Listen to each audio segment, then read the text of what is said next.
It's been about a week since Shi no Numa Remastered came out for Vanguard Zombies, and I've been hearing a lot of interesting remarks from people in the community. And when I say community, I'm talking about you guys, not just content creators. It feels like the overall sentiment of this map is positive, and I would have to agree with that sentiment, but not likely from the perspective that you may be assuming I am. Do you guys remember that scene from Squid Game where the contestants have to choose which piece of glass to jump on? The contestants have to walk across a bridge with real glass and fake glass, and if they choose the wrong piece of glass, they will fall to their death. Well, that's exactly the position that COD Zombies is in, and more importantly, we need to make sure that the franchise is taking steps in the right direction so that it doesn't fall through the fake glass to its death before we can make it to 2024. And while I do think that this new Shi no Numa allows COD Zombies to take another step safely on this metaphorical bridge of death, it doesn't erase the past steps that were taken during Vanguard Zombies' launch, nor does it address the content drought that we will be experiencing over the next year and a half. Now, shitty metaphors aside, I think the most important elements to discuss when looking at Shi no Numa's existence are from the following criteria. Number 1, did the map need to be made? Number 2, how does it compare to older versions of itself? Number 3, is it now worth buying Vanguard Zombies, or did Shi no Numa save Vanguard Zombies? And number 4, what statement does Shi no Numa make about the future of COD Zombies? My goal by the end of this video isn't to persuade you into buying Vanguard Zombies or to manipulate you into loving it, but rather to merely discuss how this new iteration slots into the wide array of Zombies maps that we've received over the years,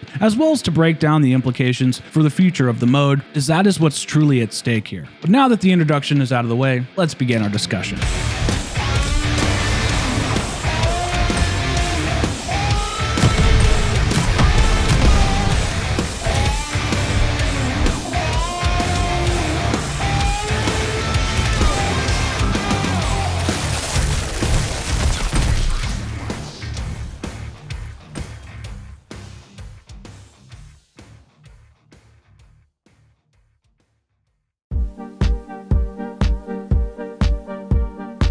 Did Shi no Numa need to be made? Well, before I provide an answer to this burning question, I'd like to hear your initial opinions on this topic in the comment section down below, so go ahead, pause the video, and leave your opinion. Now that you've unpaused the video, my answer to this question is a resounding yes. I do in fact think that Shi no Numa Reborn, or whatever you want to call it, had to be made. After the launch of Duranfang and Terra Maledicta, I was stubbornly set on the idea that Treyarch should just call it a day and let Vanguard Zombies drift out to sea like the dead game mode that it is. But for whatever reason, and likely against their better judgment, Treyarch went ahead and created this classic remaster for all of us to enjoy. And for those of you who are unaware, Treyarch has built this entire Zombies mode from scratch, since the game engine they normally use in their own titles isn't exactly the same as the one Infinity Ward and now Sledgehammer are using. So none of the traditional round-based mechanics that are inside of the Zombies that we are used to are in this present iteration. Combine this with the fact that Activision put Treyarch on the Vanguard Zombies project at the very last minute, it's no wonder that we received such a grueling product on launch day. When Duranfang was released in November of 2021, we had a small part of Shi no Numa that was able to be played, but it felt incomplete. And this was likely due to the fact that it was incomplete. And since Treyarch was under the gun to get out their next DLC to appease the Activision overlords, as well as quench the thirst of the ravenous Zombies fans, remaking Shi no Numa was likely the safest option. And you know what? I'm glad they chose to remake this. While it isn't my favorite map,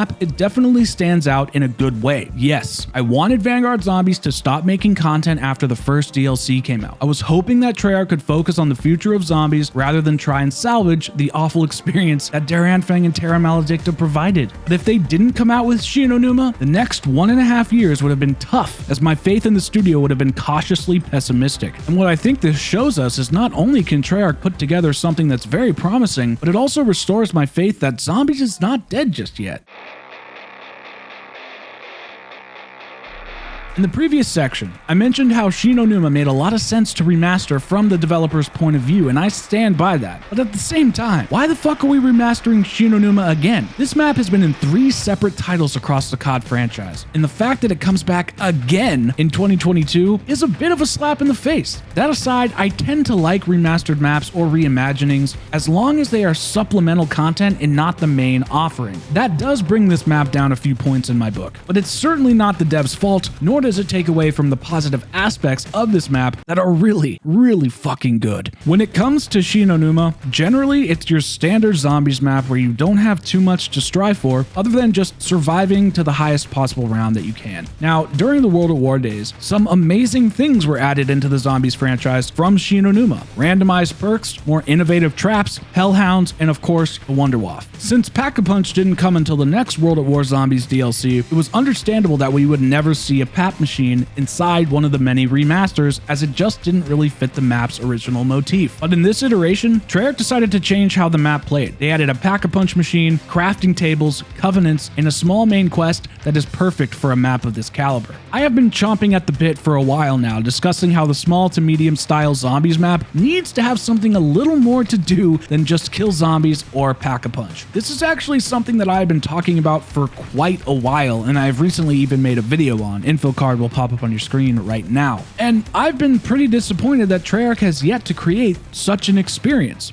We have killed zombies over and over and over, and it just doesn't hit the same like it did in 2009. Of course, killing zombies is part of the fun and very integral to the gameplay loop. And honestly, if that doesn't feel right, it can make the game really, really bad. Like, super duper bad.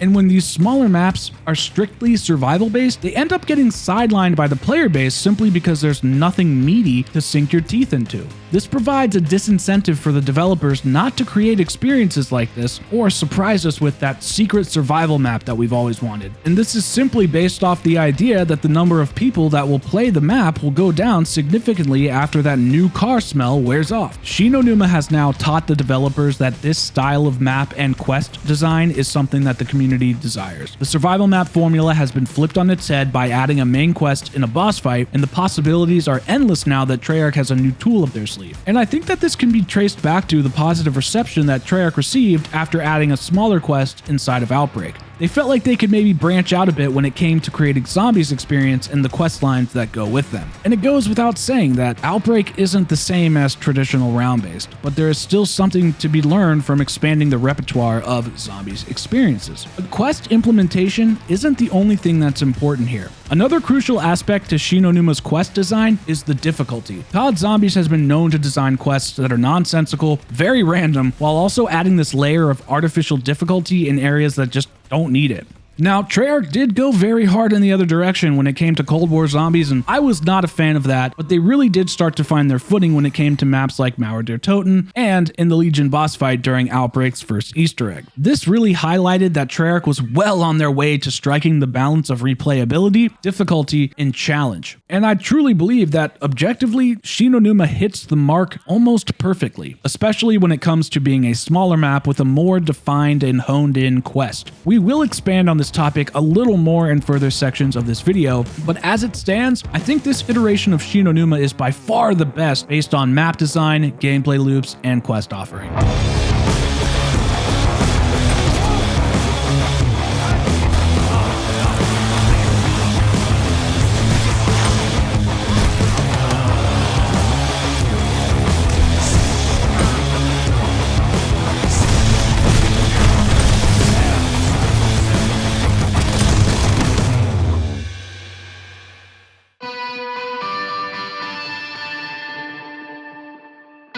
Unfortunately, we have arrived at the part where I have to levy some criticism at Shi no Numa, and this is simply because of which title that this remaster has been slotted in. And I'm sad to say that no, you shouldn't buy Vanguard Zombies, at least not yet. And for those of you who are disappointed to hear that, I'm gonna try my best to explain. Generally, if the entirety of a zombies game is up to par with what the community is used to, it's very easy to look at every map individually when we're analyzing it and just highlight a few of the overarching problems with whatever zombies mode we're looking at. But the pitfalls of Vanguard Zombies are just too great to be ignored, and they bring down Shi no Numa to a level that is below where it would sit in any other zombies game. Now, it's not all doom and gloom, as Treyarch is starting to become more comfortable with this newer engine, and that's definitely a good sign of things to come. But whatever is going on between Treyarch and Sledgehammer Games, it's affecting how Vanguard Zombies is being played on a systemic level. The packet burst, the broken server pause, the disgusting HUD, not being able to see while you're shooting, the perk and covenant system. They bring down the mode so hard that it just isn't fun to participate when there is such a mess beneath the hood. Covenants, perks, points, and salvage are some of the biggest issues with this game simply because they don't work together in any way to provide a steady arc of progression. Getting set up in the early game is really difficult as all perks cost 15,000 points to upgrade fully. Obtaining salvage from zombies is begrudgingly slow, making crafting items nearly impossible other than just topping off your armor every now and then, which just gets depleted since training zombies is utterly non-existent. And the way to counter this weakness in the early game is to use the Covenant system, but it won't give you anything worth a damn until the late game when the epic tier items arrive. You're just constantly struggling to keep your resources topped up, and if you go down too many times, you're going to lose all the perks that you invested your precious points in. The punishment isn't necessarily a bad thing. I don't mind losing my perks, but having to spend 75,000 points just to get all my perks back every single time is a kick in the teeth if I don't say so myself, and trust me, I know what it's like to lose a tooth. But what bothers me the most is how bad the gunplay is and how off it feels to kill zombies inside of Vanguard. Nothing feels quite right, and I can't always put my finger on it, but it's almost like driving someone else's car for the first time. It just feels wrong. All this to say, I don't think Shi no Numa is quite worth spending $40 to $100 on Vanguard. The rest of the game and the game's fundamental mechanics do not justify such a steep price tag. Maybe if Vanguard gets down to $20 or $30 on sale, I could maybe recommend it, but that's under the guise that we're going to be getting another Zombies map come Season 5, whenever that may be.